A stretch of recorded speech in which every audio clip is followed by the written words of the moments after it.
Hello friends, good evening. आज LP technician के लिए इसमें साइंस के बहुत ही बेहतरीन क्वेश्चन को सिलेक्ट किया गया है। तो आप ये पहला क्लास है, आज ये पहला सेट है, तो आप ज़रूर एक बार ट्राई करें कि आपके कितने क्वेश्चन सही हो रहे हैं और किस तरह के क्वेश्चन आप ज़रूर कमेंट करके बताएं कि क्वेश्चन के लेवल क्या है। अब मैं तो एलपी टेक्नीशियन में जॉब कर रहा हूँ, तो उसके अनुसार जितने भी मेरे को साइंस और खास करके ट्रेड, ये दोनों पोर्शन आपको कवर करूँगा। पूरा एक एक चैप्टर आप पूरा डिटेल से जितना भी सेट प्रैक्टिस होंगे मैं सारा कराऊंगा। और अभी मैं जस्ट आज स्टार्टिंग क्लास है, तो ओनली 10 क्वेश्चन लेकर आया हूँ। तो आप 10 क्वेश्चन का रिव्यू बताइएगा कि कैसा क्वेश्चन है, किस तरह का लेवल है। और ये बहुत ही बेहतरीन क्वेश्चन को सिलेक्ट किया गया है। आप पूरा वीडियो को देखिएगा। 10 क्वेश्चन है, लेकिन इसमें 10 में से कम आपको 30-40 क्वेश्चन बन जाएंगे, क्योंकि एक एक को हम डिटेल से बात करेंगे। तो चलिए बात कर लेते हैं आज। जो फर्स्ट टाइम मेरे चैनल पर है, चैनल को सब्सक्राइब कर लीजिए, क्योंकि अगर एलपी अगर टेक्नीशियन में आपको जॉब लेनी है, देखिए आप जानते हैं कि यहाँ पर टीचर्स भी बहुत हैं, बुक भी बहुत सारा है मार्केट में, तो सबको कवर नहीं किया जा सकता है। तो ऐसे क्वेश्चन को आपको मतलब अटैम्प्ट करना है, वैसे क्वेश्चन को आपको प्रैक्टिस होना चाहिए जो एग्ज़ाम में बार बार आते हैं, उस तरह के मतलब उस फॉर्मेट में उस तरीके से पूछे जाते हैं। तो उसी तरह को मैंने सेम क्वेश्चन सेलेक्ट किए हैं। तो आप पूरा कोई वीडियो को देखिए। चलिए पहला क्वेश्चन है, पढ़ते हैं। एक कार 5 सेकंड में 1 मीटर प्रति सेकंड स्क्वायर के एक समान त्वरण से चलकर 5 मीटर प्रति सेकंड से 10 मीटर प्रति सेकंड की गति से चल रही है। तो इस समय में कार द्वारा तय की गई दूरी ज्ञात करें। मतलब ये पूछ क्या रहा है, दूरी पूछ रहा है, और हमको दिया क्या है सीधा। आप देखिए, अगर इस तरह का नॉमेरिकल क्वेश्चन आए तो इसमें जनरली देना है कि पूछ क्या रहा है, दिया क्या है। बस इतना अगर आप जान गए तो आपको दिमाग में तुरंत फार्मूला आना चाहिए, और फार्मूला भी थोड़ा आपको प्रैक्टिस होना चाहिए। तो क्या करा, एक कार 5 सेकंड में, तो यहाँ पे क्या दिया 5 सेकंड, मतलब टाइम दे दिया 5 सेकंड, हमको टाइम दे दिया है कितना 5 सेकंड टाइम दे दिया है। 1 मीटर प्रति सेकंड स्क्वायर के एक समान त्वरण से, त्वरण का भी फार्मूला होना चाहिए। मीटर प्रति सेकंड स्क्वायर जैसे लग गया, उसका मतलब क्या है, त्वरण मतलब एक्सीलरेशन दिया है। आपका त्वरण कितना दे दिया, 1 मीटर प्रति सेकंड स्क्वायर से चलकर 5 मीटर से 10 मीटर प्रति सेकंड की गति से चल रही है। इसका मतलब है मीटर प्रति सेकंड, आपको यूनिट सभी का मालूम होना चाहिए, ताकि तुरंत मीटर प्रति सेकंड का मतलब क्या गया, हमको वेलोसिटी दे रहा है, मतलब गति दे रहा है। 5 से कितना हो रहा है, 10 हो जाता है। तो 5 से 10 जो हो रहा है, 5 से 10 के बीच जो होने में समय लगा है, उस टाइम उसकी दूरी कितना तय किया गया है, तो उसका पूरा दूरी पूछ रहा है। तो बहुत आसान है इसका। देखिए सबसे पहले टाइम दिया हुआ था, टाइम लिख लेंगे, टाइम दिया हुआ है, सबसे पहले लिख लेंगे टाइम दिया हुआ है, आपका त्वरण दिया हुआ है, आपका वेलोसिटी दिया हुआ है, आपका दूरी पूछ रहा है। बस इतना याद रखना, आपका क्या पूछ रहा है, दूरी पूछ रहा है। दूरी को ऐसे डिनोट किया है, तो सीधा आपको दिमाग में आना चाहिए कि अब मेरे पास ए दिया हुआ है, भी दिया हुआ है, टी दिया है, तो हमें तुरंत दिमाग में आना चाहिए कि दूरी बराबर क्या फार्मूला आता है, U T plus half A T square. ये तो बहुत ही पुराना फार्मूला और बहुत ही चर्चित है। आप जानते हैं कि ये दूरी में बहुत, दूरी यहाँ क्या है, U T plus half A T square. देखिए टी तो हमको मालूम है ही, ए भी हमको मालूम है, यू भी मालूम है। अब यू बोलेंगे कैसे मालूम है, वेलोसिटी तो भी से प्रयोग करते हैं, बहुत अच्छी बात है। देखिए यहाँ पे वेलोसिटी आपका एक नहीं, यहाँ पे दिया हुआ है मतलब वेरिएशन आ रहा है, बढ़ रहा है।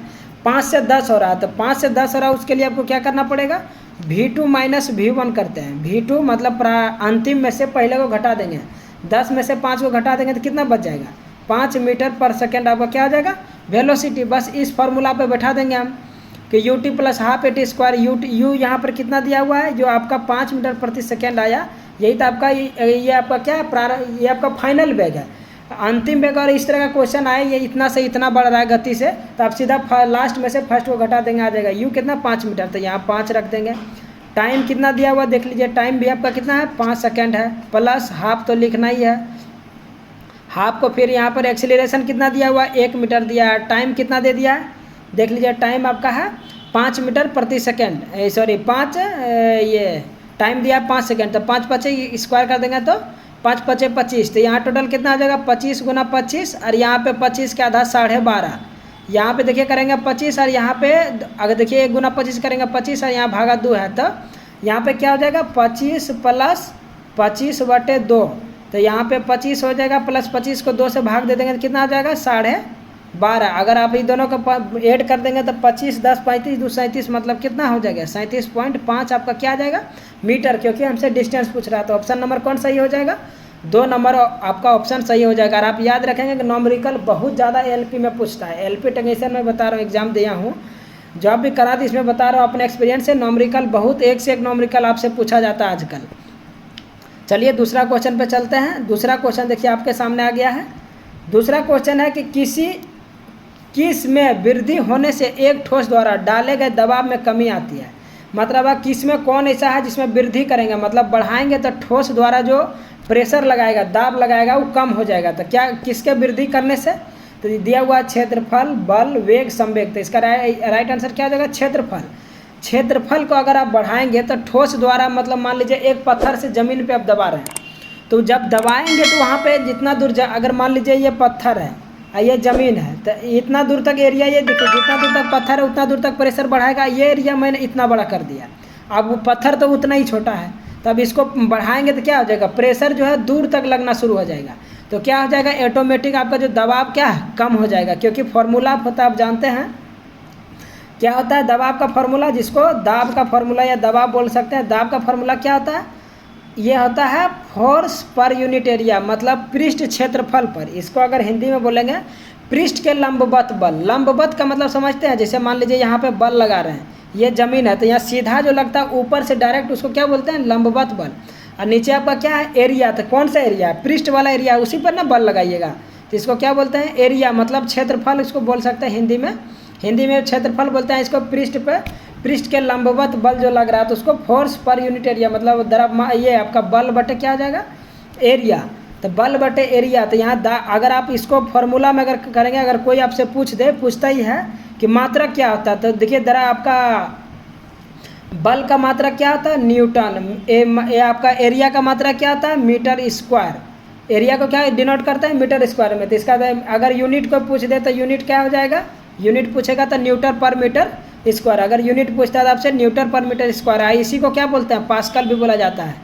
इसी को क्या बोला जाता है, आप याद रखेंगे, इसी को पास्कल भी बोला जाता है। न्यूटन प्रति मीटर स्क्वायर को क्या बोला जाता है, पास्कल बोला जाता है। और पूछता ये भी है कि दबाव कैसी राशि है, तो याद रखेंगे कैसी राशि है, अदिश राशि है। दाब कैसी राशि है आपका, या दबाव या दाब प्रेशर आपका अदिश राशि है।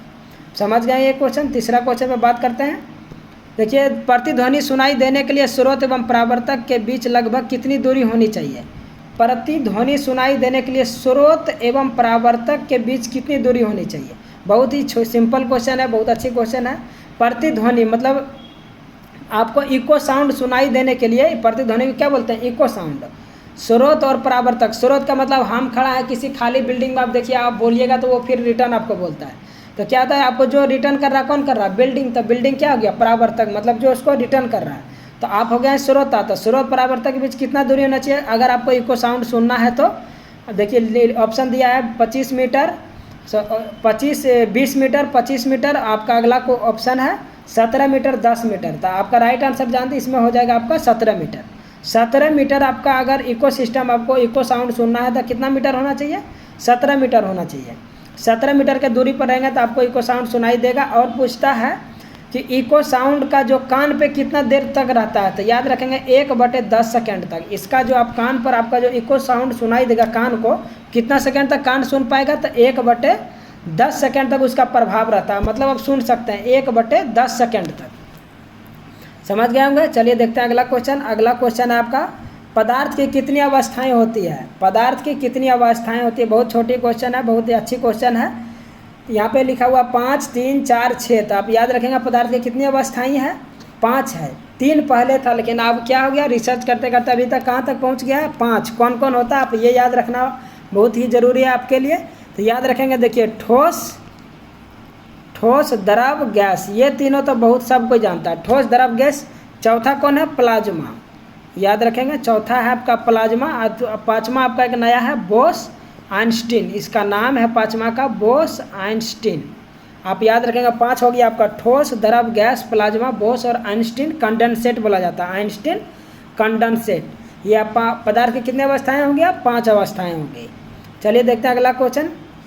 ये बहुत अच्छी क्वेश्चन है। किसी तत्व के बाहरी कोश में 2 इलेक्ट्रॉन होते हैं। किस तत्व के बाहरी कोश में कितना इलेक्ट्रॉन होता है, मात्र 2 इलेक्ट्रॉन। तो कौन ऐसा है, इसमें तत्व है 4 आपके दिए हुए ऑप्शन, इसमें कौन सा है जिसके बाहरी कक्षा में मात्र 2 इलेक्ट्रॉन होते हैं। तो बाहरी कक्षा का बात करेंगे तो ये देखिए पीरियोडिक टेबल आपके लिए बहुत इंपॉर्टेंट है। इससे जितने भी एलपी टेक्नीशियन का एग्जाम होगा हर एक में कम से कम 2 क्वेश्चन आपको देखने को मिलेंगे, हर शिफ्ट में 2-2 क्वेश्चन, इतना क्वेश्चन इससे पीरियोडिक टेबल से बनते हैं। इसे देखिए कितना क्वेश्चन है छोटी, लेकिन ये बहुत टफ क्वेश्चन है, बहुत समझना भी जरूरत पड़ता है। तो देखिए थोड़ा डिटेल से बताते हैं। बाहरी कोश मतलब बाहरी कोश का मतलब यहाँ पे मान लीजिए ये नाभिक है, यहाँ पे क्या होता है इलेक्ट्रॉन ऐसे घूमता है, तो ये जो इलेक्ट्रॉन घूम रहा है इसको क्या बोलते हैं, बाहरी कोश बोलते हैं। तो वही बाहरी कोश में 2 ये इलेक्ट्रॉन रहता है। कौन ऐसा है, पोटेशियम का देखिए यहाँ पे लिख रखे हैं, ये कितना होता है आपका परमाणु संख्या 19 होता है, लिथियम का 2 होता है, कैल्शियम का 20, सोडियम का 11। तो इसका पूछ रहा है कि बाहरी इलेक्ट्रॉन में 2 होगा, तो किसका होगा, पहले देखिए इलेक्ट्रॉनिक विन्यास आपको जानना चाहिए। तो पोटेशियम का 19 होता है, 19 का क्या हो जाएगा 2 8 8 1। अब ये बोलेंगे कैसे लिख दिया, आधा लड़का को सबसे ज़्यादा कन्फ्यूजन है कि यही इलेक्ट्रॉनिक विन्यास ही नहीं आता है। इलेक्ट्रॉनिक विन्यास अगर आ जाएगा किसी स्टूडेंट को या अच्छे से समझ जाएंगे तो पीरियोडिक टेबल का सबसे मास्टर कहलाएगा। 2 8 8 1 कैसे हुआ, बहुत ही सिंपल क्वेश्चन है। आप ये फार्मूला जरूर आप याद रखे होंगे कि 1s 2s 2p 3s, ये पढ़े कभी जरूर आपको याद होगा। 1s 2s 2p 3s 3p और आपका और क्या होता है 4s 3d। इसी तरह के क्या होता है बहुत, अब जितना तक लिख सकते हैं। इसका रूल है, ये कौन सा, बहुत बार पूछा गया कि ये कौन सा किसके नियम के अनुसार ये इस तरह का सेटिंग किया गया। तो याद रखेंगे किसने ये नियम दिया था, अफबाहु का नियम। इसको 1s 2s 2p 3s इस तरह का इलेक्ट्रॉनिक विन्यास सेट करते, इसको कौन दिया था, अफबाहु नाम था उसका, अफबाहु का नियम। तो देखिए यहाँ पे 1s 2s, इसको थोड़ा फ्रेश लिखते हैं, 1s 2s 2p 3s 3p इस तरह का बढ़ते जाते हैं। और उसके आप देखिए 1s 2s 2p 3s 3p और आगे इसी तरह का बढ़ाते जाएंगे तो 4s, तो इतना तक देखिए आपका बन जाएगा। 19 तक है ना, मैंने क्या लिखा 2 8 8 1। तो देखिए जहाँ पे 1 लिखा हुआ है 1s लिखा हुआ ना, यहाँ देखिए 2s 2s, तो ये दोनों मिलके क्या हुआ एक घर है। 3s 3p ये दोनों मिलकर क्या है एक घर है। 4s हो गया, ये क्या हो गया सेपरेट घर हो गया। तो 1s में सबसे जानते हैं कि s में कितना इलेक्ट्रॉन रह सकता है 2 में रह सकता है, p में कितना रहेगा 6, d में कितना रहता है आपका 10 और आपका लास्ट में f बचा, f में कितना रहता है 14। तो आप जानते हैं ये वाला, ये तो आपको मालूम होगा। तो देखिए यहाँ पे तो 1s पे कितना हो जाएगा 2 इलेक्ट्रॉन, 2s में 2 इलेक्ट्रॉन और p में भी 6 इलेक्ट्रॉन। तो यहाँ पे तो टोटल कितना हो गया 8 इलेक्ट्रॉन। तो यहाँ पे कितना हो गया 2, यहाँ पे टोटल 8 और आपका 3s 3p है। 3s में फिर यहाँ पे देखिए कितना है 8, तो ये 2 8 हो गया 10 हो गया, कितना था 19 तक जाना है। तो फिर यहाँ 3s तीसरा घर में पहुँचेंगे, तीसरा में फिर s यहाँ पे रहता है 2 इलेक्ट्रॉन दे दिया, फिर यहाँ p है तो 6 इलेक्ट्रॉन दे दिया। तो देखिए 2 यहाँ भी 8 हो गया, 2 8 8 और ये लास्ट में आपका 4s में कितना, अब 1 इलेक्ट्रॉन बचा है ना क्योंकि 19 होता है, तो आप 1 इसको दे दिए। तो यही सेट किया है, यही लिखा गया है 2 और ये दोनों 2s वाला को एक घर लिख दिया है, 3s 3p को एक घर लिख दिया और s को एक घर लिख दिया, बस यही किया। इसी को गया 1s 2p 3s 3p 4s 3d, इसी तरह का बढ़ते जाएंगे और ये अफवाहों का नियम कहा जाता है। इसी तरह सेट किया जाता है। देखिए इसमें 1 है, ये नहीं होगा। सोडियम का जानते क्या होता है 2 8 8 2, इसी तरह का आप सेट करेंगे। सब कुछ सेम रहेगा, जहाँ 4s वहाँ पर क्या हो जाएगा 2 हो जाएगा, क्योंकि लास्ट में इसका 2 इलेक्ट्रॉन आपका 20 है। तो सबसे पहले 2 को भरेंगे, पहला घर को 2s 2p को फिर देंगे 3s 3p को देंगे और लास्ट में 4s। तो आंसर आपका क्या हो जाएगा, पूरा का आंसर आपका कैल्शियम। कैल्शियम का क्या आ जाता है 2 8 8 2, जो कि आप मैंने बताया था 1s 2p 1s 2s 2p 3s 3p 4s 3d। आप समझ गए होंगे कि इसका कैल्शियम का लास्ट में इसी का क्या है 20 होगा। सोडियम का लास्ट में आपका सोडियम का क्या था 2 8 1, मतलब 11 आता तो 2 8 1 होगा। आप लिथियम का तो जानते हैं 2 1 होगा। तो किसका हो जाएगा लास्ट में, किसका 2 इसका। तो आप समझ गए होंगे पूरा। अगला देखते हैं फेरस सल्फेट क्रिस्टल, ये कैसा होता है क्रिस्टल होता है। ये भी पूछेगा कि फेरस सल्फेट क्या होता है। याद रखेंगे क्रिस्टल होता है कि एक अणु में जल के कितने अणु उपस्थित होते हैं। अणु यहाँ पे छूट गया, अणु उपस्थित रहते हैं। तो सबसे पहले फेरस सल्फेट का आपको फार्मूला आना चाहिए, बहुत ज़्यादा पूछा गया है। तो फेरस सल्फेट का क्या कहते हैं FeSO4 × 7H2O, इसका फार्मूला आता है टोटल 7H2O। तो यहाँ पे FeSO4 7H2O। अगर यहाँ पे बात करेंगे तो ये लोहा हो गया, ये सल्फेट है, यहाँ पे आपका पानी।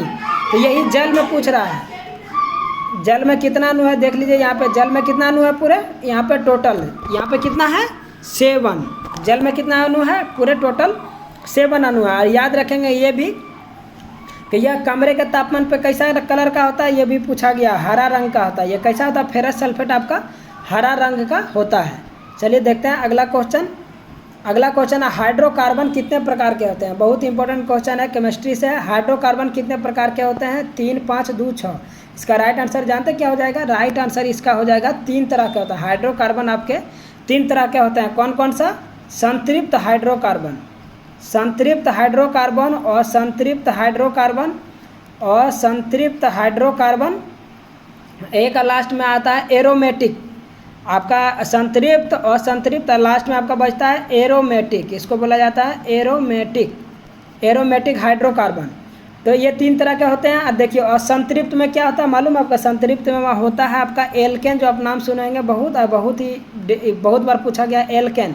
संतृप्त के अंदर कौन आता है? एल्केन। इसका फॉर्मूला भी याद रखेंगे, CnH2n+2। इसका किसका फॉर्मूला आता है? एल्केन का। और आपका असंतृप्त के अंदर आता है 2 एल्किन, आपका एल्किन आता है और एल्काइन। ये दोनों किसके अंदर आता है? एल्काइंस, जिसको बोलते हैं एल्काइंस। इसके अंदर आता है आपका एल्किन के अंदर क्या आता है? CnH2n, बहुत छोटा फार्मूला आता है इसका बहुत। और आपका लास्ट में क्या आता है? CnH2n, थोड़ा सा छोटा जगह है, एडजस्ट कर लीजिएगा। CnH2n-2, ये एल्केन का CnH2n+2, एल्किन का CnH2n, और आपका एल्काइंस का CnH2n-2 यहाँ पे होता है, लगा लेंगे CnH2n-2। आप समझ गए हाइड्रोकार्बन कितने तरह के होते हैं। किसी वस्तु का मंदता का अर्थ क्या होता है? नियत चाल, घटती हुई चाल, एक समान चाल, बढ़ती हुई चाल। तो किसी वस्तु का मंदता का मतलब होता है ऋणात्मक त्वरण। इसको क्या और क्या तरह का, क्या किस तरह बोला जा सकता है? मंदता को बोला जाता है ऋणात्मक त्वरण। ऋणात्मक त्वरण, ऋणात्मक त्वरण का मतलब हो गया आपका घटता हुआ। तो इसका मतलब क्या हुआ? सीधी बात है कि अगर जैसे एक्सीलेटर आप किसी बाइक में या किसी 4 चक्का में आप लगाते हैं तो वो कम कर देते हैं। इसका मतलब क्या? चाल तो ऑटोमेटिक, अगर आप एक्सीलेटर छोड़ देंगे तो क्या हो जाएगा? घटती हुई चाल हो जाएगा। बढ़ेगा तो नहीं, एक समान भी नहीं होगा, तो क्या हो जाएगा? वहाँ पे घटती हुई चाल होता है। इसको ऋणात्मक त्वरण भी बोला जाता है। ये बहुत छोटी क्वेश्चन था, लेकिन अच्छी क्वेश्चन है। छोटी क्वेश्चन में ज़्यादा गलती करने का चांस होता है। अगला क्वेश्चन है कोई लड़का गैस से भरा गुब्बारा ऊपर की ओर छोड़ता है तो स्थितिज ऊर्जा क्या होगा? पहले तो जानना चाहिए कि स्थितिज ऊर्जा है क्या। अगर आप ये जान गए तो क्वेश्चन बन गया। स्थितिज ऊर्जा बराबर होता है mgh। ये तीनों फार्मूला होता है। m का मतलब हो गया आपका द्रव्यमान, द्रव्यमान हो गया गुरुत्वीय त्वरण।